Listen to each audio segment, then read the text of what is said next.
Hello, and welcome to this week's episode of Sequin Sisters Reality Check. I am your reality TV expert, Christy Ercolino. Hi, I'm Dion McCrae, co-host and trusted companion.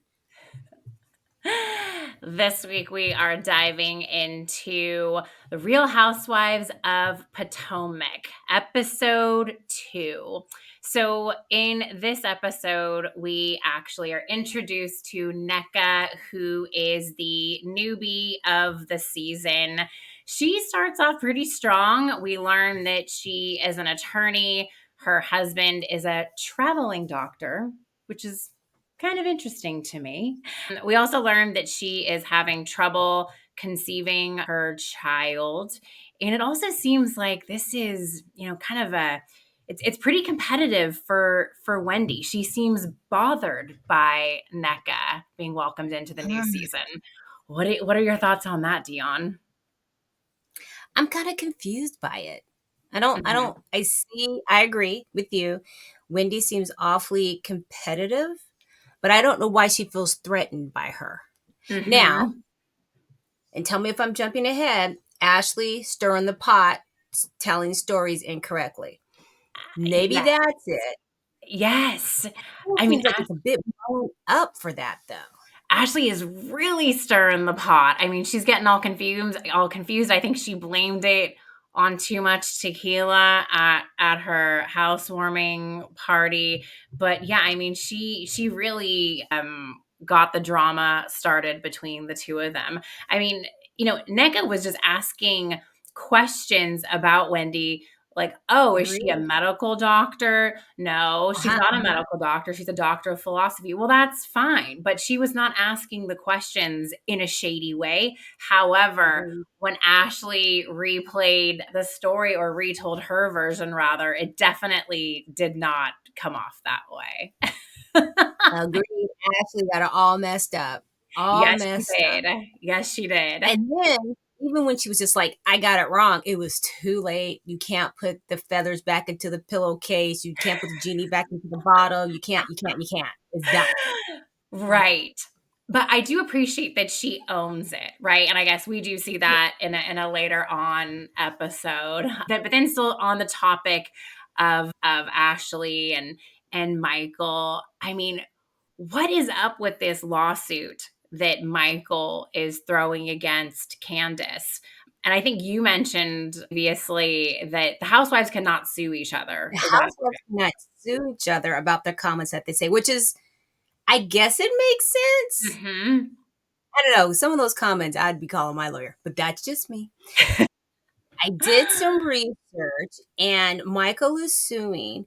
He says Candace made some gay slurs against him, I guess last season, hmm and hmm has resulted and it's damaged his reputation and business, which you can understand and appreciate because Chris, her husband, experienced the same thing. Yes. So it's interesting that Michael is taken to the court system and Chris is just, hanging out, being an online chef. I mean, do you feel sorry for Chris? I I kind I of do. don't, I mean, I don't know. I mean, he talks, I get a headache. I just, yeah. I just find him so blah. And I'll tell you this. Mm, I was okay with him, but when he was, Giselle, just tell me what I did wrong. The begging, I was like, okay, guy, you gotta, yeah, whew, I can't help. that was a little much. But yes, I think Chris definitely was in the fire last season, and it sounds like his business has been suffering because of this. Sounds like no one wants to do business with a, I don't know, not even supposed cheater. It sounds like he may have just said something inappropriate or strange to Giselle. She felt uncomfortable. I think that was all just BS. And I think that was just part of her Tell you. Okay, so storyline. we're going back in the past a little bit. You think she was full of it, Giselle? You didn't believe it? I just think it was a stretch. I think it was a stretch. Fair Yeah. enough. Fair. Okay. So this season, we see Karen and Mia it seems like they're working towards repairing the friendship that they once had. Mhm. I guess they kind of came to this sort of truce, if you will. Like, if you hear a rumor about me, come to me directly, kind of a thing. What do you make of this? Do you think that, were they ever really friends to begin with, or do you think more put on for the show? I'm gonna get in trouble after this podcast because I had to go back and remember what the issue was, and it was when they were out at some event, Mia's event at the club, and Hmm. then Charisse explained all these errors. I mean, all these rumors. Charisse, And if uh-huh. I remember correctly, Karen was mad because Mia didn't defend her. Is that the issue? Because I don't think Mia spread the rumors. Yeah, I no, well, no, no, no. She did actually. That's right. She did say something like Karen was in. I thought she said Karen was hooking up with a younger guy. She didn't spread the bathroom rumor. I believe that was Charisse. But Okay. yeah, I think she I did kind of. now I get Karen's point. Let's talk to each other. But everyone does it. They've been talking about Karen and what her alleged extracurricular curricular activities for a while. So it's interesting to me that she came down so hard on Mia. So maybe she thought Mia had a different relationship or something. But I think the Karen's attitude is a bit extreme to me because Mhm. she's Mia Copa, I this, that. And she's like, no, the grand dame. It's like, oh, lady, come on. I Yeah. mean, because I do think she doesn't strike me as a mean girl.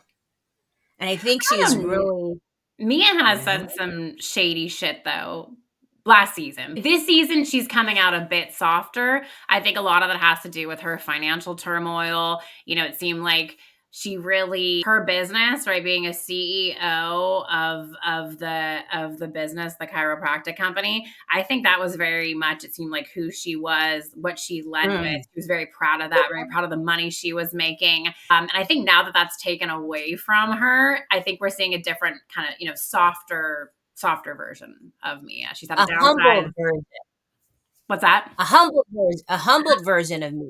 Yes. But Yes. I still think Karen is being super hard. Well, super hard on Mia. But then I just realized she was kind of hard on Giselle, right? When Giselle was spreading little rumors about her too. Yeah, I mean, Karen can get pretty hard on people, but yeah, she and Azelle always kind of go back and forth. They always have kind of a off and So on, anyway, I would yeah, say, relationship. Yeah. yeah. So how they left it, I'm like, okay. I'm curious to see how it goes. Like, I don't ever care if Candace and Giselle ever make up. I'm like, oh, just let it go, guys. Like, you beat this into the ground. You've talked about each other. Just leave Mhm. it alone. So I do Mhm. appreciate that they're just like, I'm like, What did you okay, at think least we don't have to. about Candace not really being invited to too much in the beginning of the show, like to too many of the events? It really seems like Candace is kind of separated from the rest of the group. I'm so glad you brought that up because it feels like there's two camps. Yeah. There's Giselle, Robin, and maybe Ashley, Mhm. and then there's Wendy, Karen. No, Mia's not in there, but there's two camps. Mhm. And I'm trying to keep score. Who talks to who, doesn't talk to who. I think, I don't, I was shocked that she didn't get invited to more things. And I didn't understand the reason. Oh, well, Ashley, she doesn't get along with Ashley. So Ashley didn't invite her to the housewarming I either. know, I just thought that was interesting. Yeah, Yeah. Mhm. I think What Ashley, I would have invited her to kind of give an olive branch. Even if Mhm. she couldn't come, just to be like, let's just hope we can get past it. Mhm, mhm. What did you think about, oh my gosh, okay. So when Candace was talking about her upcoming tour, and then I guess Drew's name, Drew from Atlanta, was brought up as singing again or making an appearance in her upcoming show. Drew made an appearance last season for one of her concerts. There was so much shade. Candace with a smile said, "Is there another option?" Wow, what the hell? What the hell happened there? I mean, I want to know. Okay. Don't be mad at me because I'm kind of all over the place for this podcast. I replayed Atlanta's Huh? reunion where she sang that song. Yes. I would disown the woman. I'd be like, I don't know who Drew is. That song was so crazy. And everyone's just like, and Ralph's looking at her like, and she's just singing away. I would have said, pass on her. She's going through some things. And in a sisterly way, I'm Mhm. going to let her go through her things. I think I let Andy her. actually said that was one of the most awkward moments in any reunion he's ever had. So, It was, it's like the first time I saw it, I went, I'm confused. Now watching it, it's like, oh, this is cringeworthy. Like, this is cringeworthy gold. This is just gold.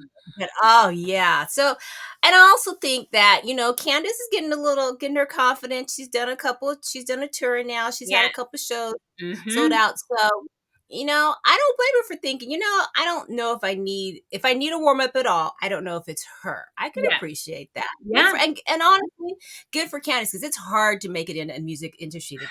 It's really hard. I think her music is really, really, really good. I think she's got a great voice. I would go see her in concert.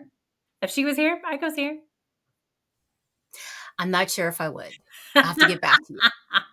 And it's just that I've only heard like a half a song, so I really would have to sit and listen to it. And as you know, Candace works every nerve I have because I'm always like, Candace, your mouth be writing them checks that your ass can't cash. And you say these things and it's funny and Mm, it's this, but now Michael's going to teach you a $2 million lawsuit. So this is true. It's even if it flops, she still has to pay lawyer fees yeah, and blah, blah, blah, blah, blah, blah, it's blah. gonna cost her. But I do think a lot of the shit she says is funny though. That shit makes me laugh. But but yeah, you're right. I mean, she may have to pay some money for that mouth, right? So Mm-hmm. And coming from someone who, sometimes gets away from me, my father would always tell me, careful, because if you say something, baby will take it and it comes back. And I'm like, okay, that's a good point. yeah, That's a good point. yep, it's that risk you run. Um Risky. I see more of this season. We are just seeing this drama with Robin and Juan. I guess kind of the takeaway for me so far, which is kind of funny. It really seems like Robin doesn't give a shit and everyone else cares more than Robin.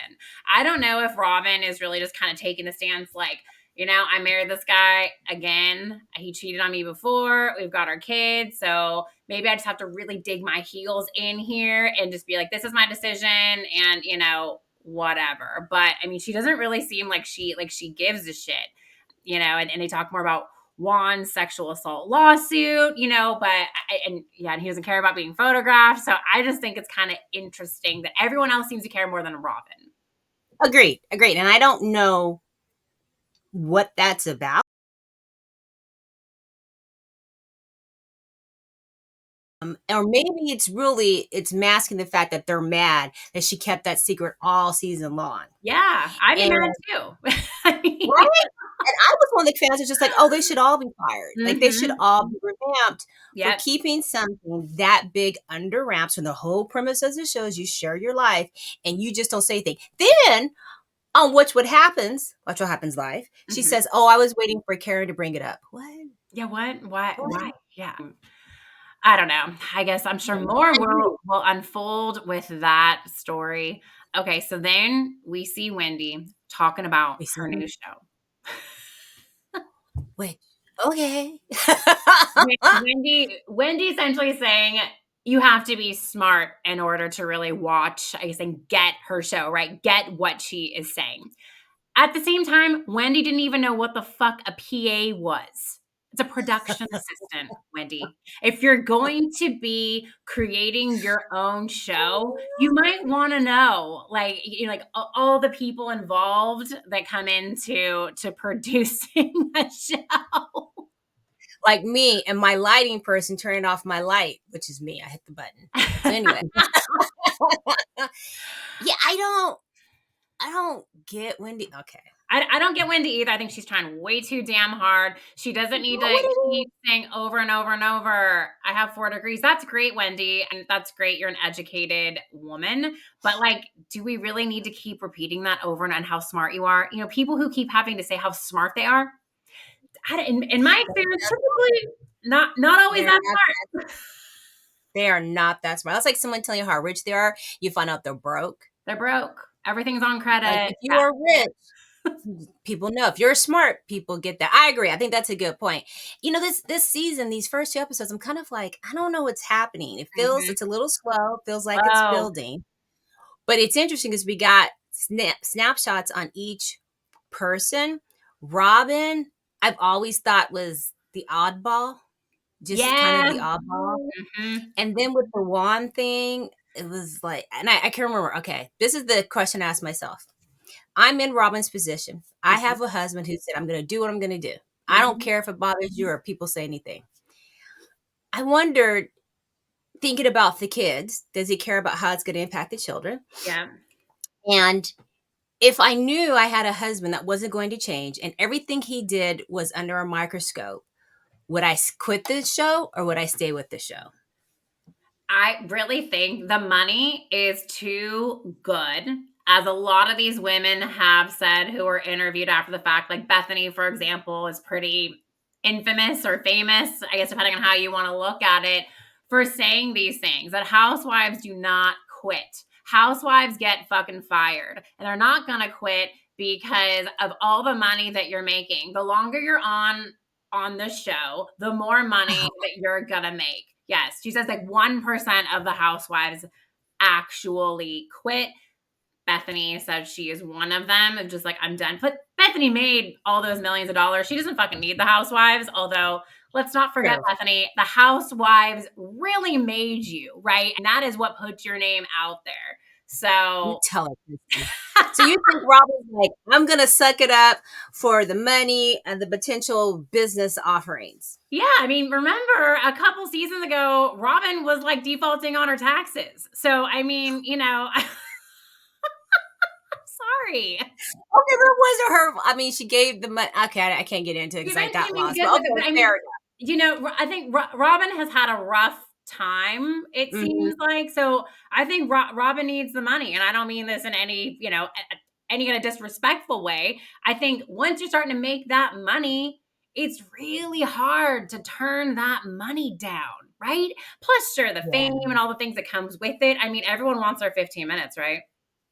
Right. Okay. You know? So you just suck it up and just keep getting beat up by your castmates, I suppose. I think I that's mean, I'm just, assuming that's what happens. I don't know, but I really don't think they've forgiven her for last season, and that's why they're kind of taking off in that second episode or first yeah. episode, and then it's gonna continue because it's like you Hmm. did us wrong, I, and I, I I agree with that. Yeah. I mean, to your point earlier, I'm surprised that they brought her back just because that's such a violation, I'm sure, of the contract she signed because you are supposed to be sharing your whole life, not taking out huge parts of it and then charging people for the info on another platform. that's right. She Yes. oh, see, Yes. I got a problem with that. I got a problem with that. Who knows? I don't whatever. They brought her back. She's still, on the cast, still getting paid. So there's that. Um in a positive light, I love seeing Giselle all excited about this new young man in her life, Jason.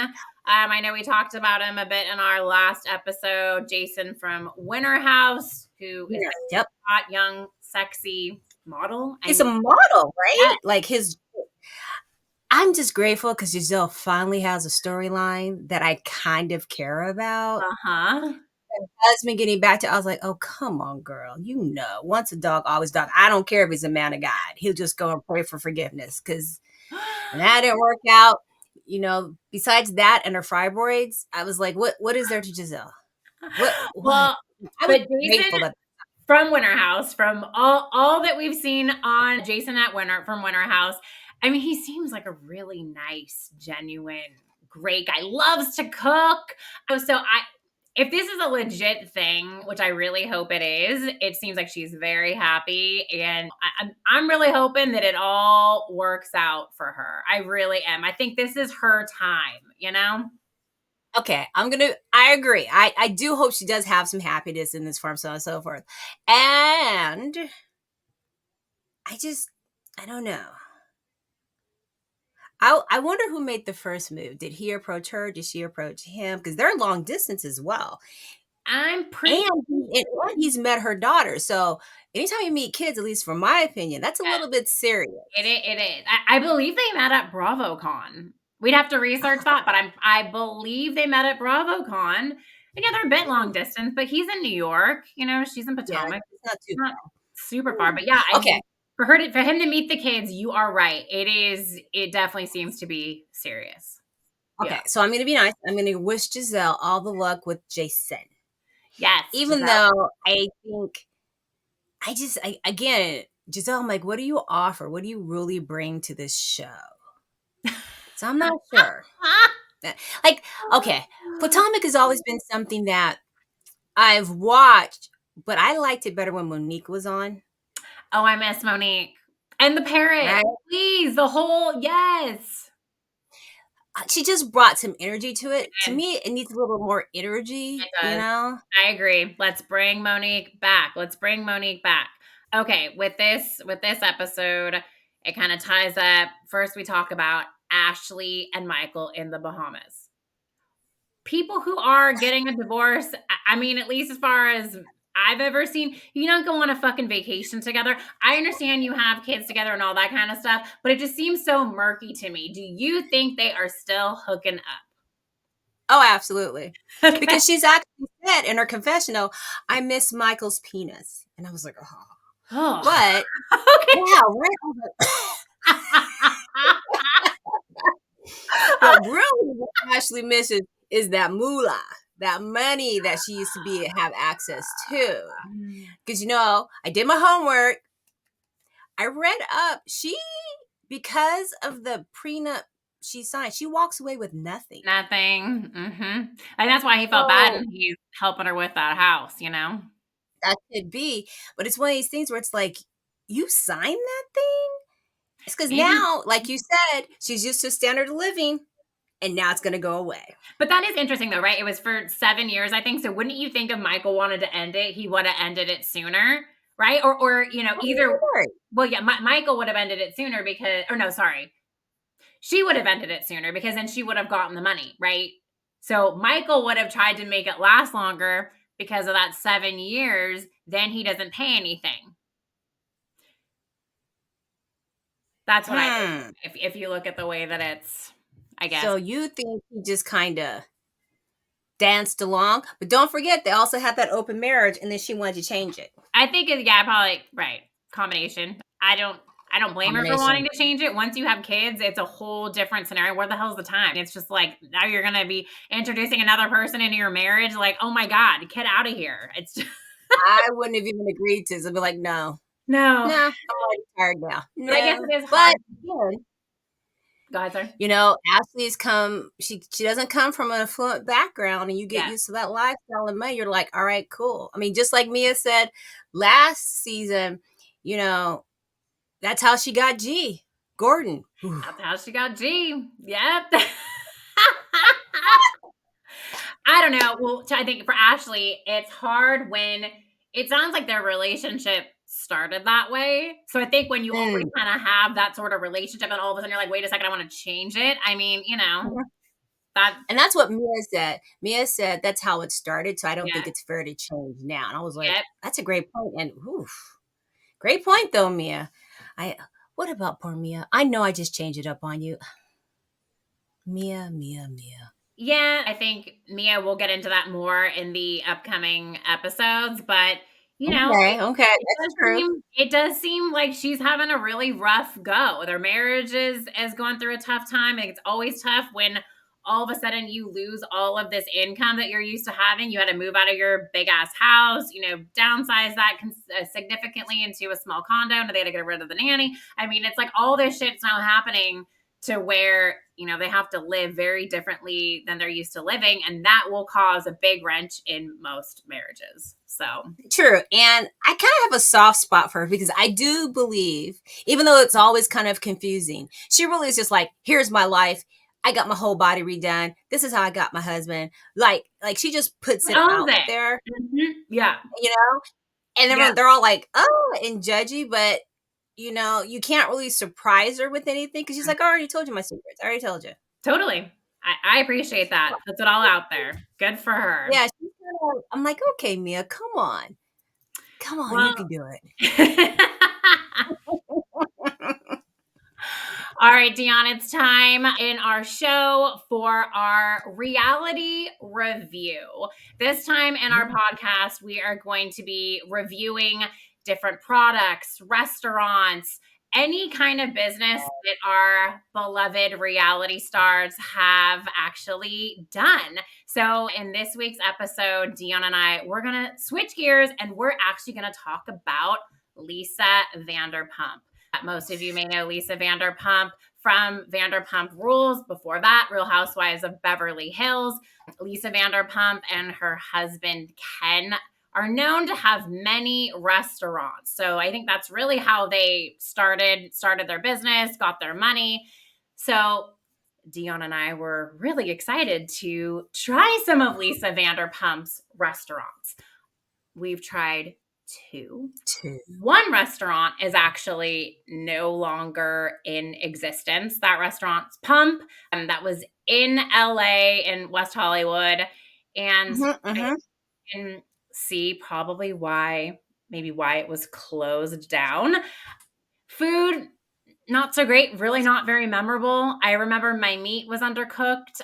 The restaurant was very small. It really displays very differently on TV. Okay. I gotta let our listening audience know and our watching audience. Christy had flown into town for an event. She was in Orange County. I was in Orange County as well. I had gotten my hair braided, and it was something like 10 o'clock at night. But I'm like, we're still gonna go. We were that determined to go to Pump together to try their food. I did not look, it wasn't the best outfit, but I made it out the door, grabbed Chrissy, and there we are. So we're excited. We've got parking. We're there. We're walking. It looks kind of cool. And then they say, oh, how's this table? And it's under a tree. So right away, it's like, okay, all right. So we go through it. The service was okay to me. I don't even remember what I ordered. I do remember I didn't eat it though. Yep. And it wasn't too cold because they did have heat lamps, but it definitely did not meet the hype. I would not eat there again. I wouldn't recommend it. In fact, I was so taken aback. Remember, I just stared across the street at the gay bar and watched the guy dance in a Speedo because I was like, this is far more. Yes. Like, you're like, what are you doing? I'm like, I just tried. He does one move. I'm trying to see if he does something else, but completely underwhelmed. Yep. Would not go again. Understand why it's gone. Yeah. Yep. That's a Thumbs down. Which thumbs brings us down. still on the Lisa Vanderpump review. We then were excited to go to Las Vegas and we went to Vanderpump Paris. And Vanderpump Paris, actually, also like Vanderpump Gardens, which is in Caesars, Lisa's other cocktail bar. Great cocktails. Great cocktails at both establishments. It's a pain in the ass to get reservations. You have to book it like way freaking in advance. You walk in. I mean, the restaurant is pretty beautifully done. The flowers are fake, but I mean, it would cost a fortune to have real flowers in all the time. The menu, yes, of course, Vanderpump Paris is French, but the menu, it's nothing, I don't know, out of the ordinary. It's pretty basic stuff. Some of the things on the menu, it's like bread and brie and then what? We had the beef Wellington sliders that were not cooked. Which is a lie. That was not a slider. That was a dried up piece of ground beef meatball, rolled it in like some Pillsbury dough and baked it off. It was terrible. We sent them back, didn't we? We sent them back. They brought them back out. They were still terrible. The salad was bad. I just remember everything was bad except for the drinks. The drinks were excellent, but the food is horrible. So yeah, again, we didn't really eat it. I'm Okay, because I'm like, can't remember what I ordered there. Yeah, so I think the moral of the story, or in this case, the review, is if you're gonna go to a Lisa Vanderpump restaurant, just drink the drinks. Just Don't drink eat the the food. drinks. Go to the bar. We saw this. We imagined them to be best friends for like the last 50, 60 years. And there they are, gray haired, stylish, looking great. And they just motored in and went straight to the bar. And we commented, that's what we should have done. It's Uh-huh. just gone to the bar. Yep. Go to the bar, drink the drinks, do not eat the food. But Lisa being Yeah. who she is and all of this publicity around these restaurants, you would think they would have dialed in the food, right? I mean, Food. The food. And I remember thinking, they tried too hard to be creative and imaginative. So they could have just done a little mini slider with, I mhm. don't know, English jam on the side. Who knows? But they tried to make a beef Wellington in their own way, which is just a fail. But I don't, I mean, for the show, I will go to another restaurant. I think the only one we have left is the new one in Tahoe. Oh, and the Flamingo. And I don't know if either of those are open yet. There's one in Yeah. Tahoe and there's one in the Flamingo Hotel in Vegas that's opening up. So, Oh, I missed that. So we might have to try again. But we have to offline, we'll have to figure out what our next product would be because I did way too much research on how many people have these businesses. uh, And some of them aren't even up anymore. Some of them, I can't figure out what the business is. But hey, we'll let you know. we'll let you guys know. Well, thank you so much for tuning in to this week's episode of Sequin Sisters Reality Check. Please follow us on Instagram, Sequin Sisters _ reality check. And you can also find us on YouTube. And if you have a question, go to our website, sequinsistersrealitycheck.com. Head over to the contact page. Send us your question or your subject if you would like us to research something. We're going to take some requests and add them to them as best we can. All right, everyone. Thanks so much and have a great week. Until next time. Thanks, everyone. Bye. Bye.